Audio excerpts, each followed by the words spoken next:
Alors, dans cette vidéo, nous allons répondre à une question qui peut paraître simple mais qui est néanmoins compliquée. Qui crée la monnaie? Nous verrons dans un premier temps ce qu'est la masse monétaire, puis nous continuerons avec le processus de création monétaire et enfin l'étude des variations de la masse monétaire. Alors, qu'est-ce que la masse monétaire? C'est tout simplement la quantité de monnaie en circulation dans une économie donnée. De manière un petit peu plus technique, ce sont en fait les moyens de paiement détenus par les agences économiques non bancaires qui sont utilisables à court terme pour régler leurs dépenses. Alors, pour savoir exactement ce qui est inclus dans la notion de masse monétaire, on utilise ce que l'on appelle des grandeurs économiques, des agrégats monétaires. On en distingue trois, M1, M2, M3, du plus liquide au moins liquide. Dans ces agrégats monétaires, on mettra essentiellement les billets en circulation, les comptes bancaires, les dépôts à vue et à terme, ainsi que ce qu'on appelle les comptes sur livret. Donc si on va essayer de ne pas être trop technique, hein, d'accord. Dans le premier agrégat monétaire, on a donc tout simplement les pièces, les billets en circulation, ainsi que les comptes, les dépôts à vue. On dit qu'ils sont liquides car en fait on peut tout de suite, sans délai, sans coût, utiliser en fait la monnaie située donc sur les comptes, les dépôts à vue, ainsi qu'on peut utiliser sans délai, sans coût les pièces et les billets. Deuxième agrégat monétaire, M2. Donc M2 va comprendre M1, hein, c'est le principe des poupées russes, hein, c'est une imbrication, donc M1 fait partie de M2. Donc dans M2, on aura les pièces, les billets, les dépôts à vue, et on va y rajouter donc les comptes sur livret. Dans M3, donc, on va reprendre M2, auquel on va rajouter en fait différents placements, mais à court terme. Par court terme, on va entendre à moins de 2 ans, parce qu'au-delà, on considérera qu'effectivement le délai sera trop long, donc il y aura un problème de liquidité. Donc quand on désigne la masse monétaire, pour simplifier, c'est la quantité de monnaie en circulation dans une économie donnée. Ce sera la monnaie que l'on peut en fait rapidement ou à court terme en tout cas utiliser. Alors, rentrons dans le détail du processus de création monétaire.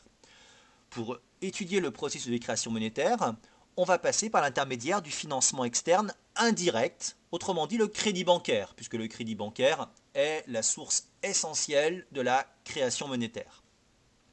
Alors, petit rappel, hein, d'accord. Financement externe indirect, il y en a deux formes en fait, sans création monétaire, avec création monétaire. La version basique, sans création monétaire, c'est tout simplement que la banque va accorder un crédit en utilisant l'épargne préalablement déposée auprès d'elle. Autrement dit, vous allez avoir les agents à capacité de financement qui vont déposer leur épargne dans une banque et la banque va ainsi accorder un crédit aux agents à besoin de financement. Du point de vue de l'agent à capacité de financement, on considère en fait que leur épargne constitue un passif qui est liquide dans la mesure où effectivement, eh bien en fait, la banque doit pouvoir permettre aux agents à capacité de financement d'utiliser, quand ils le désirent, leur épargne. D'un autre côté, si l'on se place plus du point de vue des agents à besoin de financement, on peut considérer que effectivement ce crédit constitue un actif illiquide dans la mesure où en fait c'est une créance que détient la banque sur les agents à besoin de financement et cette créance en fait elle est illiquide dans la mesure où la banque ne peut pas l'exiger tout simplement du jour au lendemain. Alors si maintenant on étudie plus spécifiquement ce qui nous intéresse, en l'occurrence donc la création monétaire, concrètement ça se passe comment?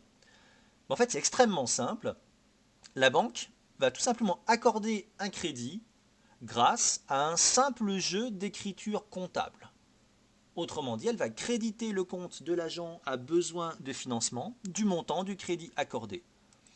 Pour simplifier, c'est vous allez voir le banquier, vous lui dites voilà, j'ai besoin de 500 000 euros, il tape sur son ordinateur 500 000 euros, ça y est, ils sont sur votre compte.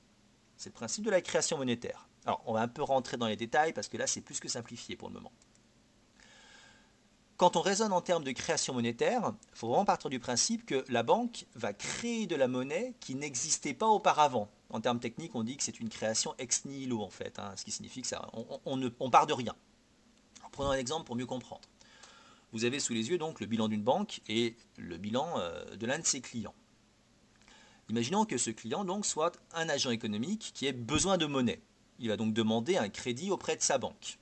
On va prendre 100 par exemple.